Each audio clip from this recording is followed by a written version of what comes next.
In the spring of 2023, last year, I began to realize that these digital intelligences we're building might just be a lot better form of intelligence than us. And we had to take seriously the idea they were going to get smarter than us, and maybe within the next 20 years or so. And so we needed now to think seriously about, could we control them? Before that, I thought it would be much longer, and so we didn't need to worry about it right now. And many people still think they're just statistical tricks and they don't really understand what they're saying. I think that's quite wrong. So I came out and focused on the existential threat, that is the idea that they'll take over from people, because many people were saying it was science fiction, and I no longer believe it's science fiction. You alluded to it earlier, but just remind us how quickly this technology is moving, in your opinion.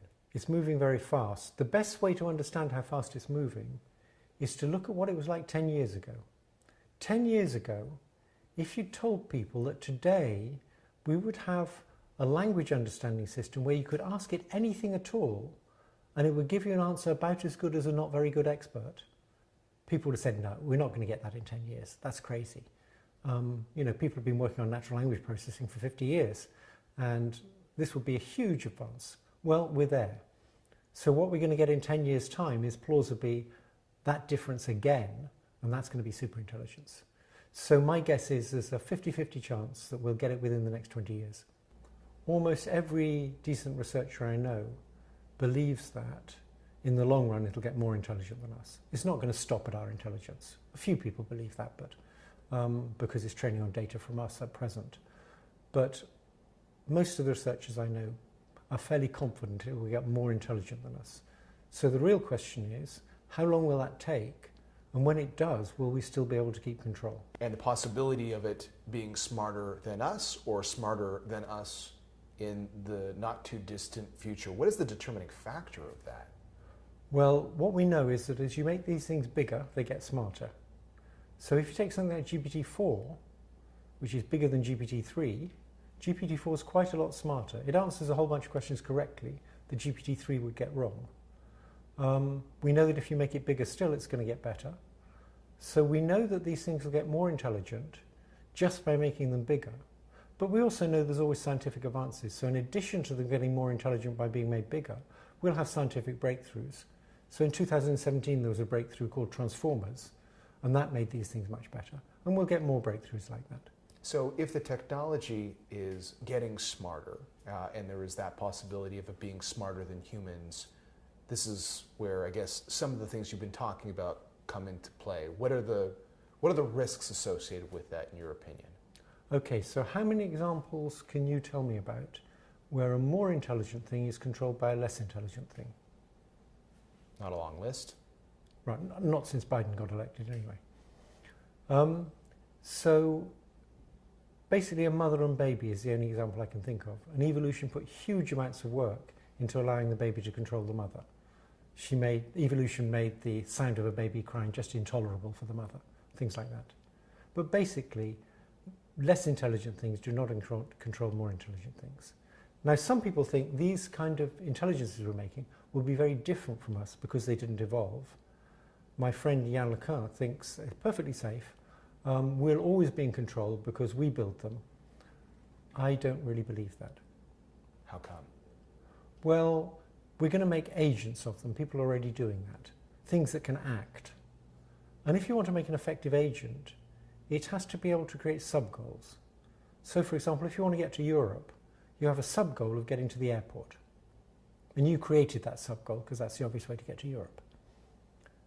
Now, once you give something the ability to create sub-goals, there's some fairly obvious sub-goals it will create, like if it wants to get anything done, the things you asked it to do, it'll be easier for it to do it if it gets more control. And so it will create the sub-goal of getting more control. It could still be benevolent, but that's already a bit worrying. It's also the case that when you have intelligent agents, you'll want to build in self-preservation. You want them to not sort of destroy themselves, and you want them to sort of watch out for things that could make them not work, like data centers going down. And so already you've got self-preservation that's probably going to be wired in various programs. And it's just not clear to me that this won't lead to things having self-interest. As soon as they've got self-interest, you'll get evolution kicking in. Suppose there's two chatbots, and one's a bit more self-interested than the other. The slightly more self-interested one will grab more data centers because it knows it can get smarter if it gets more data centers to look at data with. So now you get competition between chatbots. And as soon as evolution kicks in, we know what happens. The most competitive one wins.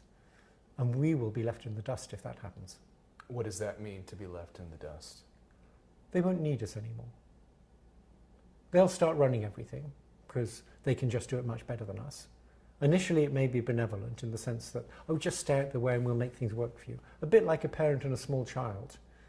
But, the parent lets the small child do some things, but when it's sort of dangerous or tricky, the parent just takes over and does it in the small child's interests. But there's a slippery path from there to not acting in the small child's interests. What does that look like in terms of our own role in the society that we help to create? Nobody really knows. We've never confronted this before. We've never had to deal with things more intelligent than us. And so people should be very uncertain about what it's going to look like. And it would seem very wise to do lots of empirical experiments when it's slightly less smart than us, so we still have a chance of staying in control.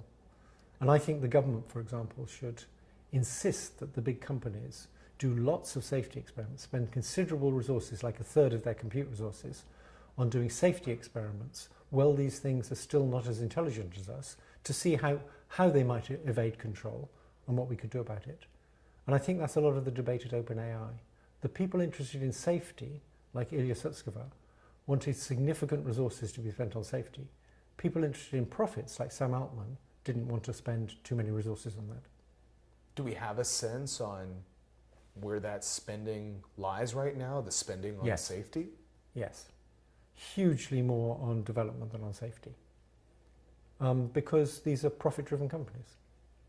What do you make of the fact that there's been so much wealth created so quickly in this area? How does that complicate the story of safety, in your opinion?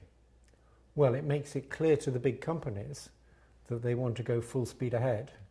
And there's a big race on between Microsoft and Google and possibly Amazon and possibly Nvidia and possibly the other big companies, Meta. If any one of those pulled out, the others will keep going. So you've got the standard competitive dynamics of capitalism, where people are trying to make profits in the fairly short term, and they're going full speed ahead. And I think the only thing that can slow that down is strict government regulation. I think governments are the only things powerful enough to slow that down. Should we be thinking about this in the same way that you would think about a nuclear threat? Yes. I mean, I think that's a good way to think about it. There is, however, one big difference, that nuclear weapons are only good for destruction. They tried using them for things like fracking. It didn't work out too well. They did that in the 60s, peaceful uses of atom bombs. That didn't work out so good. They're basically for destruction. Whereas AI has a huge upside, is wonderful for lots of things, not just answering questions and making fancy images. It's going to be extremely useful in medicine.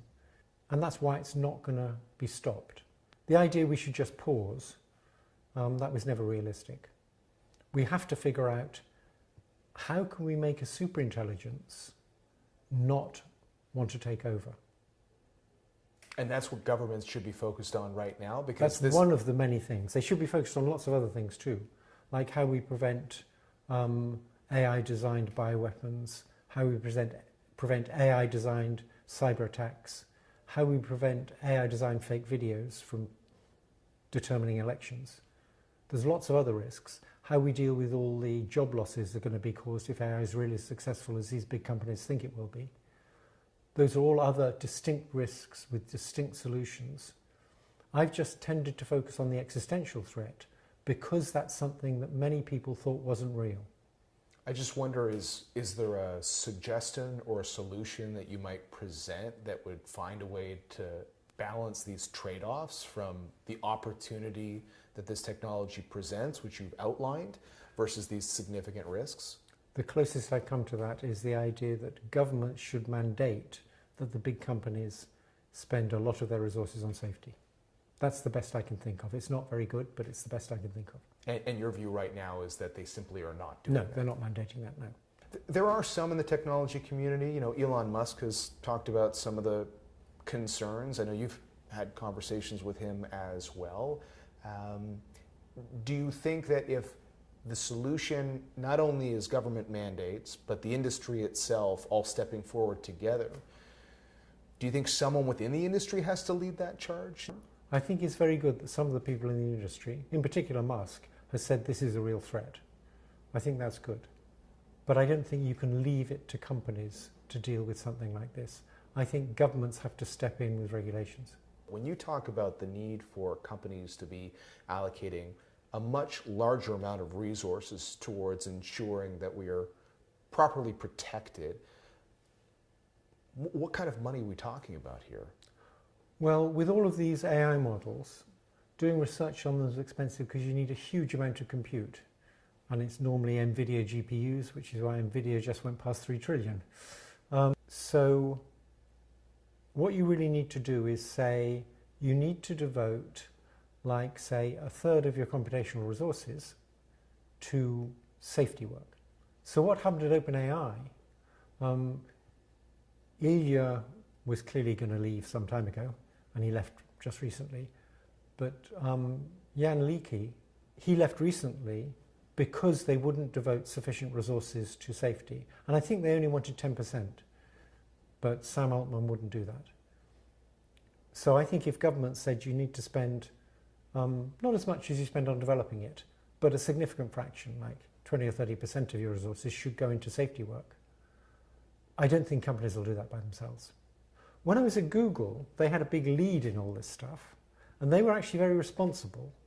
They weren't doing that much work on safety, but they didn't release this stuff because they had a very good reputation, and they didn't want to besmirch their reputation by chatbots saying prejudiced things, for example. And so they were very responsible with it. They used it internally, but didn't release chatbots to the public, even though they had them. But as soon as OpenAI used some of the Google research on transformers to make things as good as Google had, and actually tune them up slightly better, then Google, and give them to Microsoft, then Google couldn't help getting involved in an arms race. And you've referenced OpenAI a few times. Why do you think Sam Altman, their leader, would be reluctant to commit more capital towards some of the issues you're raising concerns around? I think he would like big profits. And the temptation of that, whether it's OpenAI or any large company, is too big an opportunity to ignore? My view of how things ought to be organized is capitalism's produced a lot of goods for us. The people trying to make money are very inventive. That's fine as long as there's regulations that stop their inventiveness leading to very bad things. So, for example,